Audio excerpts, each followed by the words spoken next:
आज इस कावड़ यात्रा में आप शामिल हुए। आज तक ऐसी कावड़ यात्रा जो है पूरे जम्मू कश्मीर के इतिहास में देखने को नहीं मिली। यहाँ पहली बार यहाँ पे कावड़ यात्रा हो रही है, जो कि उधमपुर से हमने स्टार्ट किया था और अभी हम सुधमा देव पहुंच चुके हैं गौरीकुंड के थ्रू। हमने गौरीकुंड में हम थोड़ी देर रुके थे, हमने गौरीकुंड से ये अपने कावड़ उठाए हैं और अभी हम यहाँ पे आए हुए हैं सुधमा देव में। सुधमा देव एक ऐतिहासिक जगह है जिसके बारे में पूरे मतलब इंडिया को नहीं पता, पूरे इंडिया को इसके बारे में नहीं पता कि यहाँ पे यहाँ इसके इस जगह की हिस्ट्री क्या है। बहुत कम लोगों को पता है। इस गौरीकुंड में एक पार्वती माता स्नान करने के लिए आती थी और यहाँ पे सुधमा देव में पार्वती माता अंदर पूजा करती थी शिवजी भगवान के। अंदर शिवजी भगवान जी का लिंग भी है जिसके ऊपर शिवजी पार्वती माता जल चढ़ाया करती थी। और एक राक्षस होता था सुद्धि नाम का, वो पार्वती माता की वो तपस्या को भंग करता था, लेकिन वो भी शिवजी भगवान जी का बहुत बड़ा भक्त था। तो शिवजी भगवान जी एक दिन वो बहुत ज्यादा परेशान करने लगा पार्वती माता को। तो शिवजी भगवान जी ने वो सामने जो आपको त्रिशूल दिख रहा है, वो सामने त्रिशूल दिख रहा होगा, उस त्रिशूल से शिवजी भगवान जी ने मारा और वो त्रिशूल तीन भाग से अंदर धरती के अंदर दबा हुआ है। तो जब वो सुद्धि मरा तो सुद्धि ने मरते मरते हर हर महादेव बोला। तो हर हर महादेव जब बोला तो शिवजी भगवान जी को लगा कि ये भी तो मेरा भक्ति है। तो उन्होंने बोला तू मेरे से जो वरदान मांगेगा मैं आपको वो वरदान दूंगा। तो उन्होंने बोला कि मैं मर रहा हूँ आपके हाथ, तो मेरे लिए बहुत बड़ी बात है। तो मैं चाहता हूँ कि आप इस जगह का नाम मेरा, आपके नाम से पहले मेरा नाम आए। तो तभी इस जगह का नाम सुद्धि, उस राक्षस का नाम था, इस जगह का नाम पड़ गया सुध महादेव। मतलब महादेव से पहले सुद्धि का नाम आ जाता है। तो सुद्धि भी बहुत बड़ा भक्त था शिव भगवान का। यहाँ पे सुद्धि की आपको हड्डियां भी दिखेंगी, हड्डियां थी यहाँ पर अस्थियां सुद्धि, वो अस्थियां पड़ी हुई हैं सुद्धि की। सुद्धि राक्षस की हड्डियां जब शिव भगवान ने मारा था वो भस्म हो गया था, उसकी हड्डियां यहाँ पे वो पड़ी हुई हैं। और वो वहाँ पे त्रिशूल है, 3 भागों में त्रिशूल, अंदर तक पता नहीं डेप्थ कितनी है। और त्रिशूल के ऊपर कुछ भाषा भी लिखी हुई है। हिस्टोरियंस आते हैं, किसी को पता नहीं चलता कि वो भाषा क्या लिखी हुई है। तो ये एक चमत्कार है। जो लोग बोलते हैं कि हमारे सनातन धर्म, जो लोग हमारे सनातन धर्म के बारे में गलत बोलते हैं, कुछ भी बोलते हैं, हमारे सनातन धर्म को दबाने की कोशिश करते हैं, उनको ये उनके मुंह में एक चांटा है, हमारे भोलेनाथ है, हमारा धर्म सबसे अच्छा है। और जय श्री राम, एक ही नारा, एक ही नाम, जय श्री राम, जय श्री राम। सुध महादेव के मंदिर के बारे में आपने बताया। यहाँ से कुछ ही दूरी पर जो महाशिवरात्रि पूरी दुनिया में मनाई जाती है, वो दरअसल भगवान शंकर और माता पार्वती का विवाह यहाँ से कुछ ही दूरी पर जो है मानतलाई में हुआ था। उसके बारे में भी जो है देश की जनता को बताइए। मैं आपको मानतलाई के बारे में बताना चाहता हूँ। मानतलाई जगह, वहाँ पे कुंड बना हुआ है और उसके आसपास 7 फेरे लिए थे शिवजी भगवान और पार्वती माता की, वहीं पे शादी हुई थी। और उससे मतलब ये जो जितना भी एरिया चनानी से शुरू होता है, चनानी से मानतलाई, मानतलाई से लाटी, लाटी से आगे डुड्डू, डुड्डू से आगे बसंतगढ़, बसंतगढ़ से आगे रामनगर की तरफ रास्ता जाता है। ये पूरा एक रूट बनता है और ये पूरे रूट में सिर्फ मंदिर ही मंदिर है। आपको इतने मंदिर दिखेंगे, इतने शिवजी भगवान के आप शंभू मंदिर दिखेंगे। मतलब ये हेवन ऑन अर्थ है यार। मतलब ये जगह जो है ना, यहाँ से ऊपर जाओगे, यहाँ पे पहाड़ों में भी आपको, यहाँ से हमारे वासुकी नाग जी का यात्रा शुरू होती है। वासुकी नाग जी डुड्डू से हर साल यात्रा निकलती है ऊपर कैलाश कुंड की तरफ। तो ये पूरी जगह मतलब क्या बताऊँ, ये जगह ही मतलब नेक्स्ट लेवल। कश्मीर को हमेशा स्वर्ग बताया गया, लेकिन पूरे जम्मू कश्मीर को देखेंगे तो जम्मू डिवीजन में कश्मीर से बहुत ज्यादा ऐतिहासिक जगहें देखने को मिलेंगी, पुरानी जगहें देखने। जी हमारा जम्मू, मतलब हमारे जम्मू के बारे में इतना मतलब पता नहीं क्यों आज तक हमारे जम्मू वालों को हमेशा अंडररेटेड रखा गया।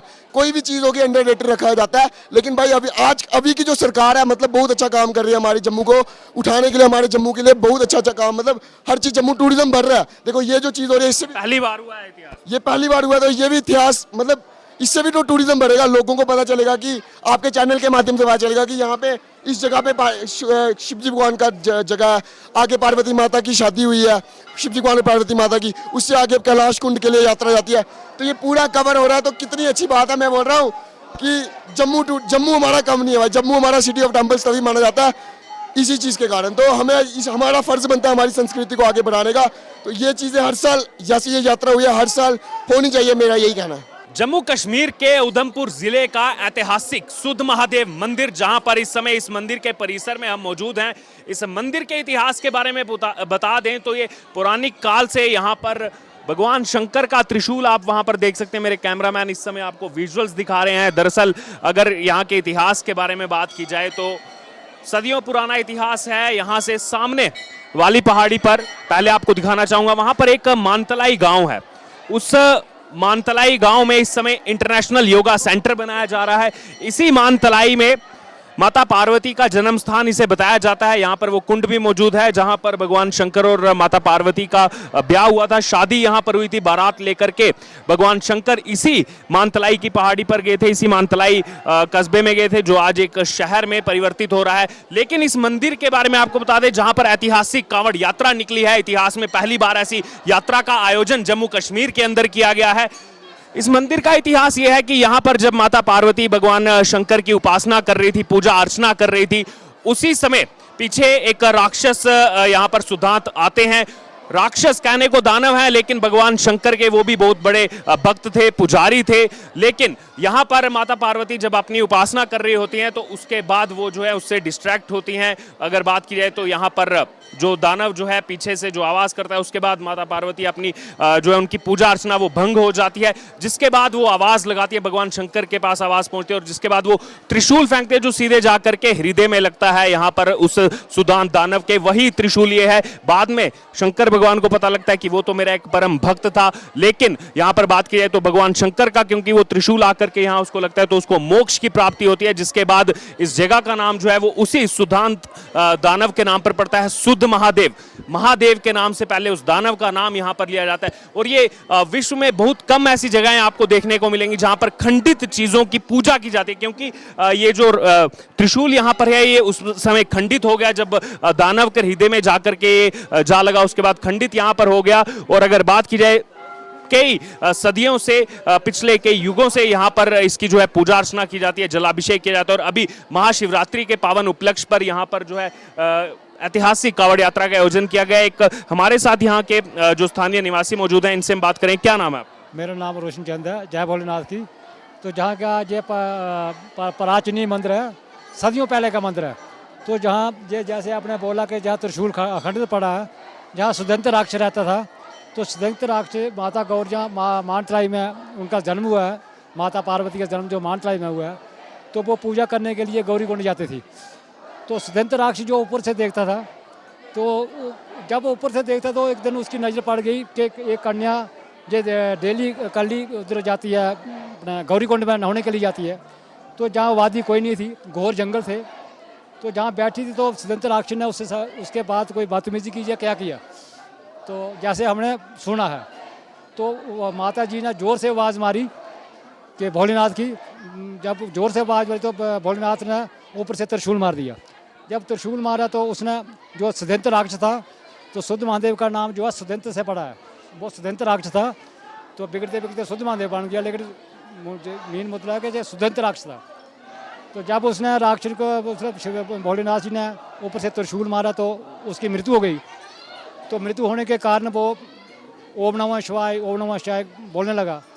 तो भोलेनाथ जी प्रकट हो गए। उस वक्त भोलेनाथ जी ने बोला कि क्या बात है, मैं तुझे तो मेरा भक्त था, तो गलत हो गया। तो शिव जी भोलेनाथ बोलने लगे कि मैं आपको जीवित कर देता हूँ। तो राक्षस ने बोला नहीं, मेरी मृत्यु है जो आपके हाथों में बड़ी अच्छी हुई है, तो लेकिन मुझे एक वचन दो। तो भोलेनाथ बोलने लगे बोल क्या वचन चाहिए? तो बोलने लगे पहला मेरा नाम चाहिए, तो बाद में आपका चाहिए। उसी से इसका नाम है सुदंत महादेव। सुदंत महादेव की शुद्ध जगह है, जहाँ का जो देव का है, जहाँ जो हमारी देव के पीछे है, जहाँ का जाल जो है ये दूध है और पत्थर स्वर्ण है।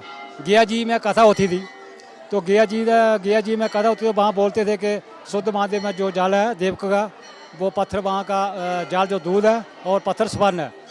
तो एक साधु ने क्या किया कि साधु चलते चलते समय पता नहीं कितने समय लगे, 2 साल लगे, 4 लगे, 3 लगे, जहाँ पहुँच कर उसने देखा तो जहाँ तो पानी था और पत्थर ही थे। उसने बोला सब झूठ है। उसने कोई 100 ग्राम एक पत्थर उठा लिया।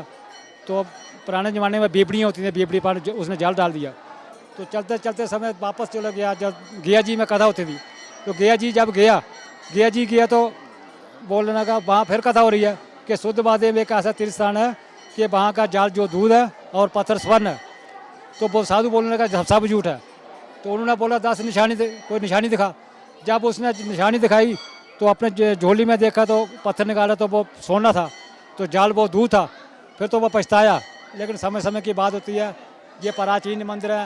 ये अभी हमारी गवर्नमेंट को ये पता नहीं चल रहा है कि मानतलाई एक ऐसा तीर्थ स्थान है कि जहाँ माता जी ने जन्म लिया है, राजा वहाँ हिमाचल। इंटरनेशनल योगा सेंटर भी बहुत बड़ा हाल ही में अनाउंस किया गया। सुधमादेव और मानतलाई को पर्यटक स्थल जो है बनाया जा रहा है, अब जो देश विदेश से लोग आएंगे। विदेश से आएंगे। बाकी मैं मोदी जी का धन्यवाद करता हूँ, तो उन्होंने हमारे शुद्ध महादेव के बारे में देखा, या मानतलाई के बारे में देखा, गौरी कुंड के बारे में देखा, तो जहाँ के इंटरनेशनल जहाँ आश्रम बन रहा है, तो काम अभी पूरा ही हो गया, तकरीबन होने वाला है। तो बाकी जहाँ की ये पृथ्वी का जो शुद्ध महादेव ऐसी जगह है कि पृथ्वी का सेंटर है, जहाँ से पूरे हिंदुस्तान में जो भी यात्रा करेगा, जब तक जहाँ शिव जी के दर्शन नहीं किए शुद्ध महादेव में, तो उसकी यात्रा सफल नहीं है। तो ये हमारे बुजुर्गों का कहना है और सच भी है। तो बाकी मैं अपनी गवर्नमेंट का, मोदी जी का धन्यवाद करता हूँ। उन्होंने भी थोड़ा ताबन दिया, जो शेड छूट दे के थोड़ा सा मदद की। आने वाले समय में भी अगर मदद करेंगे तो पूरी इंटरनेशनल को पता लग चलेगा कि मानतलाई और शुद्ध महादेव क्या चीज़ है। तो आस्ता आस्ता वो हमारी, देखिए यहाँ पर जो स्थानीय है वो सरकार का, प्रधानमंत्री नरेंद्र मोदी का धन्यवाद दे रहे हैं, जो रोड कनेक्टिविटी यहाँ हुई है। उसके साथ साथ जो शुद्ध महादेव का मंदिर, जिसको अभी हाल ही में पर्यटन स्थल घोषित किया गया है, साथ में मानतलाई, जहाँ पर इंटरनेशनल योगा सेंटर इस समय बनाया जा रहा है। मेरा नाम राघव रैना है और मैं बजरंग दल कार्यकर्ता उधमपुर से, बस्ती प्रमुख भी हूँ। तो आज हम यहाँ पे सुधमादेव में आज 17 फरवरी को वहाँ से झांकी निकाली गई थी, मतलब एक यात्रा निकाली गई थी। और ये पहली बार ये छठी यात्रा निकली है उधमपुर से, और हमें भी थोड़ा खुशी हुई कि हमारे उधमपुर से पहली बार छठी यात्रा निकली है। और कांवड़ यात्रा भी अभी हम सुधमादेव पहुँच चुके हैं। और इसका इतिहास ये है कि यहाँ पे मानतलाई, यहाँ सुधमादेव में मानतलाई में वहाँ पे पार्वती माता और शिवजी भगवान का विवाह हुआ था। तो कई लोगों का इसका इतिहास भी नहीं पता है। तो आपके चैनल के माध्यम से मैं उन सबको ये बताना चाहता, पूरे देशवासियों को बताना चाहता हूँ कि सुधमादेव मानतलाई में हमारे पार्वती माता और शिवजी भगवान का विवाह हुआ था। तो आप भी आए यहाँ पे, एक टूरिज्म प्लेस भी है, इसको तो टूरिज्म प्लेस में भी करें। और जय श्री राम, यही बोलना चाहूँगा। यहाँ पर इंटरनेशनल योगा सेंटर भी बनाया जा रहा है मानतलाई में, उसको लेकर के देश विदेश से लोग आएंगे आने वाले समय में, क्या कहेंगे इस बारे में? अच्छी बात है। योग के बिना हमारी संस्कृति क्या है, योग ही है। ठीक है, अगर मोदी जी ने हर जगह योग पहुंचाया हो तो अच्छी बात है। हमारे जम्मू आर्टिकल 370 के बाद अगर ये चीज़ हमें मिल रहा है, आर्टिकल 370 के बाद डीडीसी इलेक्शन हुई थी, हमने कभी नाम भी नहीं सुना था। ठीक है, उसके बाद भी हमें सुझाव मिला, बहुत अच्छी की बात है कि यहाँ पे योगा का वो खुलेगा। क्या कहना चाहेंगे महाशिवरात्रि के पावन उपलक्ष्य पर? देश भर के बहुत सारे श्रद्धालुओं को, शिव भक्तों को नहीं पता यहाँ के सुधमादेव और मानतलाई के बारे में। वही मैंने आपको बात बोली कि यहाँ पे मानतलाई में पार्वती माता और शिवजी भगवान जी का यहाँ पे विवाह हुआ था। और आपको तो पता ही होगा, पार्वती माता हिमाचल की जो देवभूमि है, वहाँ से तो हमारे भोलेनाथ के राज पर्वत से, तो यहाँ पे आके उनका जो कैलाश क्या बोलते हैं मानतलाई है, वहाँ पे उनका फेरे हुए थे। मेरा नाम दिव्यम शर्मा है और मैं उधमपुर से हूँ। ये ऐतिहासिक यात्रा में मैंने अपना साथ उधमपुर से दिया और मैं उधमपुर का ही रहने वाला हूँ। और मेरे साथ मेरे भाई आए हुए हैं, रचित शर्मा और आयुष। हाँ, ऐसी यात्रा होनी चाहिए जहाँ पे हिंदू का सम्मेलन होना चाहिए, कि सारे हिंदू एक साथ बैठे और अपनी बातें करें। और इससे एक सोसाइटी को, क्या बोलते हैं, अपने हिंदू सोसाइटी को एक बहुत अच्छा, क्या बोलते हैं उसको, मैसेज आता है कि कैसे हम हिंदू इकट्ठे हों। कि आपने देखा आजकल जैसे कि लोग हैं, क्या बोलते हैं, हिंदूज हैं, आजकल इकट्ठे हो रहे हैं। और ऐसे ही सम्मेलन से वो इकट्ठे हो सकते हैं, जैसे आजकल सम्मेलन चल रहे हैं। ऐसे ही मेरा मीम नहीं बने मेरे भाई। एंटी सोशल एलिमेंट्स है, उनके ऊपर नकेल कसी जा सके और हिंदुत्व को बढ़ावा मिल सके।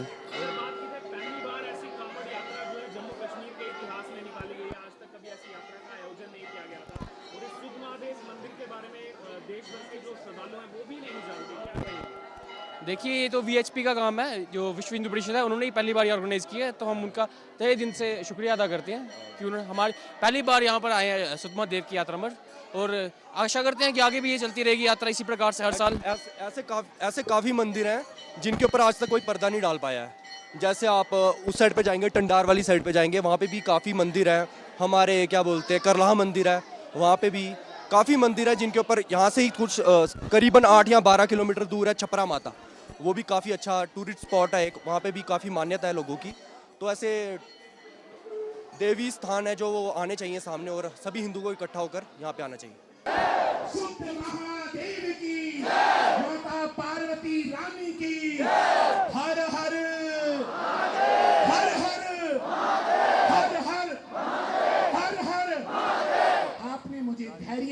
कृष्णा वाणी कविश्राम। जय भारत, जय श्री राम। यही है वो उधमपुर, जम्मू कश्मीर के उधमपुर जिले का सुध महादेव मंदिर, जहां पर ऐतिहासिक कांवड़ यात्रा आज पहुंची हुई है। और आप देख सकते हैं ये जो भव्य दृश्य है, मनोहर दृश्य, यहां पर पहली बार जम्मू कश्मीर में ऐसा दृश्य महाशिवरात्रि के उपलक्ष्य पर देखने को मिल रहा है। अगर इस मंदिर के इतिहास के बारे में आपको बता दें तो पुरानी काल से यहां पर ये मंदिर है। मेरे कैमरामैन आपको ये त्रिशूल दिखाएंगे। ये त्रिशूल कोई और त्रिशूल नहीं बल्कि खुद शंकर भगवान का ये त्रिशूल है।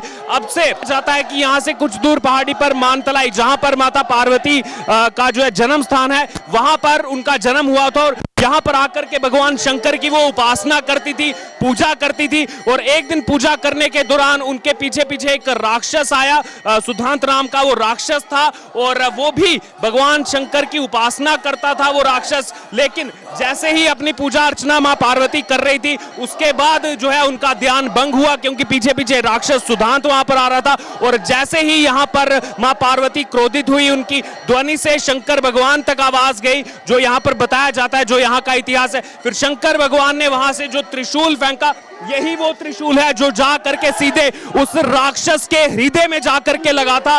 ये त्रिशूल आप देख सकते हैं, ये कई सदियों से यहाँ पर ये त्रिशूल है। अगर बात की जाए तो कई युग जो है यहाँ पर हो चुके हैं। और ये त्रिशूल, इस मंदिर को जो भी यहाँ पर दर्शन करने आता है, इस त्रिशूल का भी जो है वो जलाभिषेक यहाँ पर किया जाता है। आप सोच सकते हैं कितना हमारा जो पुरानिक इतिहास है वो यहाँ पर जम्मू कश्मीर की वादियों में छिपा हुआ है। एक तरफ माँ वैष्णो देवी का धाम, दूसरी तरफ ऐसे हमारे पौराणिक मंदिर, जहाँ की अगर बात की जाए तो आज तक कभी ना बताया गया, ना कभी इनके बारे में पढ़ाया गया। और अगर बात की जाए यहाँ पर, उसके बाद जैसे खुद शंकर भगवान यहाँ पर आए, उन्होंने देखे कि मेरे से जो है ये गलती हो गई, उस राक्षस की जो है मृत्यु हो गई, लेकिन उसके बावजूद अगर बात की जाए तो उसको मोक्ष प्राप्त हुआ था। जिसके बाद शंकर भगवान ने यहाँ पर जो है ये त्रिशूल खुद आकर के जो है इस त्रिशूल को यहाँ पर स्थापित किया था, जो यहाँ पर बताया जाता है। और उसी राक्षस के नाम पर, उस दानव के नाम पर, सुधांत के नाम पर यहाँ पर इस जगह का नाम सुध महादेव पड़ा। और यहीं से कुछ दूरी पर मानतलाई है,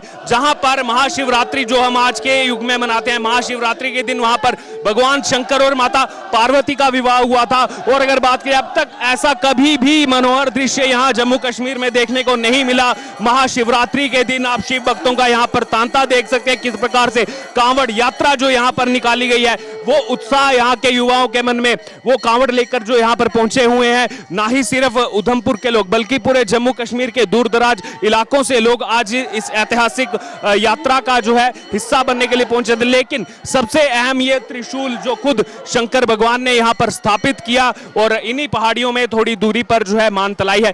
यहाँ से कुछ दूरी पहले गौरीकुंड है, जहां पर माता पार्वती स्नान करने जाती थी। वहां से ये कांवड़ जो है वो जल भर के लाए हैं। उसके बाद अगर बात की जाए तो थोड़ी दूरी पर गंगा मैया की बड़ी बहन देवका माता जहां से बहती है, जहां से शुरुआत होती है, पहाड़ों के बीच से जो पानी निकलता है देवका माता के रूप में, जो गंगा की बड़ी बहन है, वहां से फिर इन्होंने जो है जल लिया। और अब 5 किलोमीटर की ये पहाड़ी जो है क्षेत्र की यात्रा करके अब आखिरकार यहाँ मंदिर में पहुंचे। और अब यहाँ पर मंदिर के अंदर जो है वो जल अभिषेक जो है इन लोगों की तरफ से किया जाएगा। यहाँ